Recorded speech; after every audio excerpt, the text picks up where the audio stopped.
Hey guys, तो मैं आज करने जा रहा हूँ मैथ्सले मैजिक एंड मसल्स का सीजन 2 का एक्सप्लेन। अब स्टोरी स्टार्ट होती है और हम लोग को पिछले सीजन में दिखाया गया था कि उन लोग ने मैजिक लूपस को हरा दिया था, जिस वजह से लैंगडोम के जितने भी कॉइन होते हैं वो सारे एडलर डोम के हो जाते हैं, जिस वजह से मैश और उसके साथी डिवाइन विजनरी बनने के करीब आ जाते हैं। उस बैटल को खत्म होने के बाद एकेडमी में काफी तेजी से ये अफवाह फैलने लगती है कि मैश मैजिक का इस्तेमाल नहीं कर सकता है और वो सिर्फ अपनी ताकत के दम पे यहाँ तक आया है। पर मैश को तो इससे कोई फर्क ही नहीं पड़ता, वो तो अपने ही धुन में मगन था और वो फिर से कहता है चलो हम पार्टी करते हैं इस खुशी में। तभी मैश के सामने एक बंदा आके कहता है क्या तुम्हें सच में मैजिक नहीं आता है? ये बात सुन के मैश एक ही बात को रिपीट करने लगता है कि उसे भी मैजिक करना आता है। फिर मैश को वहां से ले जाने लगता है।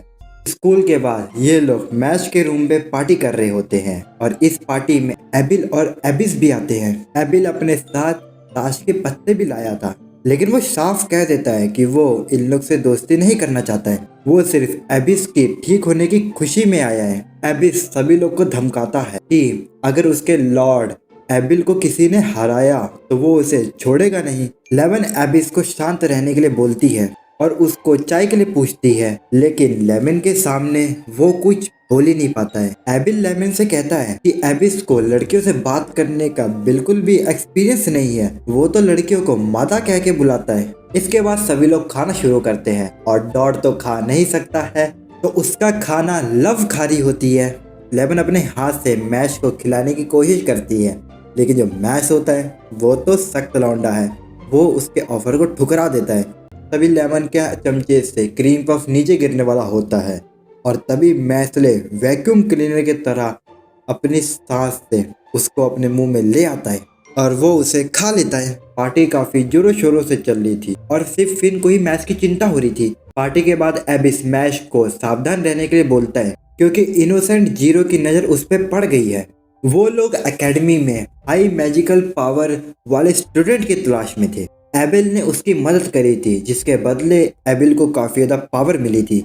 उसकी तीसरी लाइन भी असली नहीं है, वो उसे इनोसेंट जीरो की मदद करने की वजह से ही मिली थी, लेकिन मैश ने फिर भी अपने ताकत के दम पे उसका भरता बना दिया। लेकिन इनोसेंट जीरो जिसकी भी तलाश में है, उसका कनेक्शन मैश से जरूर है। एबिल और एबिस को उनके कारनामे की वजह से पनिशमेंट जरूर मिलेगी। एबिल सिर्फ ऐसी दुनिया चाहता था जहाँ पर सभी चीज शांति से रहे। एबिस को ये लगता है कि मैश उसका सपना पूरा कर सकता है। तभी एक आउल उसे आके एक लेटर देता है जिसमें ये लिखा होता है कि उस पे इंक्वायरी बिठाई गई है। अगले दिन मैश को ब्यूरो ऑफ मैजिक में बुलाया जाता है। मिनिस्टर ब्लेस उससे कहते हैं गॉड ने इस दुनिया को बनाया और इंसानों को जादू दिया और मैश एक डिफेक्ट की तरह है जिसे खत्म करना होगा। मैश कहता है सभी चीज परफेक्ट नहीं होती है। ब्लेस कहता है कि इस बात का फैसला तुम नहीं करोगे। तभी उसके बगल में एक डिवाइन विजनरी आ जाता है जिसका नाम होता है रियो ग्रांड्स दी अलाइट किन। रियो मैथ से कहता है कि इस दुनिया का कोई नियम है, अगर तुम्हें नियम से प्रॉब्लम है तुम अपने तरफ मेजोरिटी को कर लो, फिर भले ही तुम क्यों ना गलत हो लेकिन सब तुम्हारी बात मानेंगे। इसके बाद रियो उसके सामने मैजिक से कैंडल ले आता है और मैथ से कहता है इसे बिना छुए जला के दिखाओ, इस दुनिया में मैजिक ही जरूरत है, तो अगर तुम इसे बिना मैजिक से नहीं जला पाओगे तो एक चमत्कार से ही जला के दिखाओ। ब्लस सोचता है कि बिना मैजिक के कैंडल जलाना ये तो नामुमकिन है। मैश मोमबत्ती के पास आके अपनी छड़ी निकालता है और उसे जमीन पे टिका के इतनी जोर से घुमाता है कि फ्रिक्शन की वजह से वहाँ पे आग की लपटें आ जाती है और वो फ्लोर पूरा मार्बल से बना हुआ था और उस आग के लपटों की वजह से वहाँ पे वो कैंडल जल जाती है। मैश कहता है कि वो अपने मुक्के के दम पे मेजोरिटी को अपने साइड में कर लेगा। मैश का ये कारनामा देख रियो काफी ज्यादा इम्प्रेस होता है। तभी यहाँ पे बाकी के भी डिवाइन विजनरी आ जाते हैं। इन्हें असल में प्रिंसिपल वॉलबर्ग ने बुलाया था। इनके नाम थे Revol the immortal Ken, Surara the ice Ken, Kaldo the flame Ken, Agito the dragon Ken, चोफहीना the knowledge Ken, Orter the desert Ken. इनका भी यही मानना था कि नियम का पालन हो और मैश को मौत के घाट उतार दिया जाए। लेकिन तभी सभी लोग देखते हैं जज ब्लेस को इनोसेंट जीरो ने अपने काबू में कर लिया था। इनोसेंट जीरो सभी से कहता है कि मैच को सही सलामत उनके हवाले कर दिया जाए और वो इस बात को लेके सीरियस है। और वो कितने सीरियस है ये बताने के लिए उसने एक पैरासाइट डाल दिया था उसके पीछे। ये एक ऐसा कीड़ा होता है जो कि इंसान के अंदर से जादू चूसता है। अगर इस कीड़े को कोई निकालने की कोशिश करता है तो ये कीड़ा निकालने वाले को ही नेक्स्ट शिकार बना लेता है। रियो अब टेलीपोर्ट होके नीचे आता है क्योंकि इनोसेंट जीरो ने ब्यूरो ऑफ मैजिक से जंग का ऐलान कर दिया था। रियो कहता है कि वो इस दुनिया का सबसे पावरफुल और हैंडसम जादूगर है, तो वो इस पैरासाइट को निकाल फेंकेगा।